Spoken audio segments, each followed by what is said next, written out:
વડોદરાની એમએસ યુનિવર્સિટીમાં બીકોમ પ્રવેશ યાદીને લઈને ભારે હોબાળો સર્જાયો। પ્રવેશ યાદીમાં નામ ન આવતા વિદ્યાર્થીઓમાં રોષ ફાટી નીકળ્યો હતો, જેને પગલે એબીવીપી દ્વારા કોલેજ પરિસરમાં ઉગ્ર વિરોધ પ્રદર્શન કરવામાં આવ્યું। વિદ્યાર્થીઓનો આક્ષેપ છે કે એન્ટ્રન્સ પરીક્ષા પાસ હોવા છતાં કેટલાક ઉમેદવારોને ડિસ્ક્વોલિફાય કરવામાં આવ્યા છે। બીજી તરફ એબીવીપીએ ડીન પ્રજ્ઞેશ શાહ પર હુમલાના આરોપ પણ લગાવ્યા છે, જ્યારે સ્ટાફ પર વિદ્યાર્થીઓને માર માર્યાના પણ આક્ષેપ થયા છે। છેલ્લા 2 દિવસથી વિદ્યાર્થીઓ સતત રજૂઆત કરી રહ્યા હતા। સમગ્ર મામલે પોલીસ અને યુનિવર્સિટી તંત્ર દ્વારા તપાસ શરૂ કરવામાં આવી છે। કુણાલ શર્મા વધુ વિગતો જણાવી રહ્યા છે। કુણાલ, એમએસ યુનિવર્સિટીમાં પ્રવેશ યાદીને લઈને હોબાળો મચ્યો। બીકોમમાં વિદ્યાર્થીઓને પ્રવેશ આપવા માટે એન્ટ્રન્સ ટેસ્ટ કરવામાં આવ્યો હતો, જેમાં 17 જેટલા એવા વિદ્યાર્થીઓ છે કે જેઓએ એન્ટ્રન્સ ટેસ્ટ આપ્યો હતો, તેમાં પાસ પણ થઈ ચૂક્યા હતા।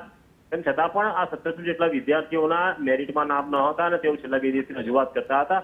આ સમગ્ર મામલે એબીવીપી હવે તેમાં આંદોલનમાં જોડાયું હતું અને જે રીતે જે કોમર્સ ફેકલ્ટીના ડીન છે પ્રજ્ઞેશ શાહ તેમને રજૂઆત કરવા પહોંચ્યા હતા, ત્યાં હોબાળો મચ્યો હતો, મામલો ઉગ્ર બન્યો હતો। ત્યારે આરોપ છે કે એબીવીપીના જે આ વિદ્યાર્થી અગ્રણીઓએ ડીન પર હુમલો કર્યો હતો અને એબીવીપીનો આરોપ છે કે સ્ટાફે ગેરવર્તન કરીને તેમને માર માર્યો હતો। જોકે મામલો પડી ગયો હતો, પરંતુ હવે આગામી દિવસમાં કોમર્સ ફેકલ્ટી દ્વારા શું પગલાં લેવાય છે તે જોવું રહ્યું। જી, ધન્યવાદ કુણાલ આ માહિતી માટે।